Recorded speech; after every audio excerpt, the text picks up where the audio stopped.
Western ડિસ્ટર્બન્સની અસરના ભાગરૂપે પહાડી વિસ્તારોમાં ભારે હિમવર્ષા થઈ રહી છે અને કાશ્મીરના વિવિધ ભાગોમાં નવેસરથી બરફવર્ષા થઈ. કેટલાક વિસ્તારોમાં તો સિઝનની પ્રથમ હિમવર્ષા થઈ છે. શ્રીનગરમાં હોટેલ વિસ્તારમાં બરફની ચાદર છવાઈ. પાર્કિંગમાં પાર્ક કરેલા વાહનો પર બરફ જોવા મળી રહ્યો છે. બરફવર્ષા શરૂ થતાં મોટી સંખ્યામાં પ્રવાસીઓ ઉમટ્યા.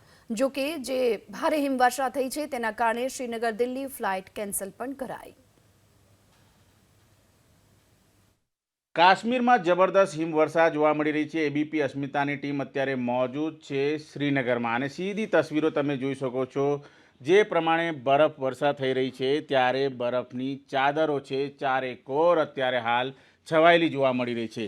તસવીરોમાં આપ સ્પષ્ટ જોઈ શકો છો જે પ્રમાણે બરફ અત્યારે હાલ વરસી રહ્યો છે. ત્યારે ગત બપોરથી જ આ પ્રમાણેની હિમવર્ષા થઈ રહી છે ત્યારે તેને લઈને ટુરિસ્ટો અત્યારે હાલ ખુશખુશાલ તો છે, પરંતુ કેટલાક અંશે અત્યારે હાલ આજ જે બરફ વર્ષા છે એ અત્યારે મુશ્કેલીનો સબબ બની રહ્યો છે. આ તસવીરો તમે જોઈ શકો છો. તમામે તમામ કાર ઉપર અત્યારે હાલ બરફની મોટી મોટી ચાદરો છે એ છવાઈ ગઈ છે અને જે કારના ટાયરો છે એ ટાયરો અડધો અડધ અત્યારે હાલ બરફની ચાદરમાં ડૂબેલા જોવા મળી રહ્યા છે. ત્યારે જે લોકો છે એ અહીં ક્યાંક ને ક્યાંક ફસાયેલાની અનુભૂતિ કરતા હોય એ પ્રમાણે નજર આવી રહ્યો છે. બીજી તરફ સામે તમે તસવીરો જોઈ શકો છો.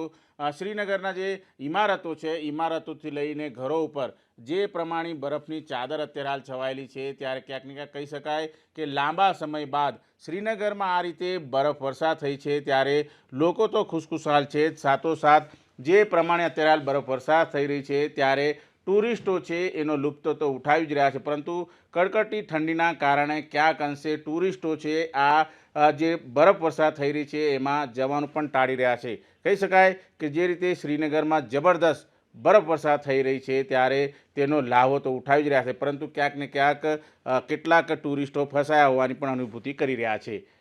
કેમેરામેન રાજ ભાવસાર સાથે ધનરાજ બાગલે, એબીપી અસ્મિતા, શ્રીનગર.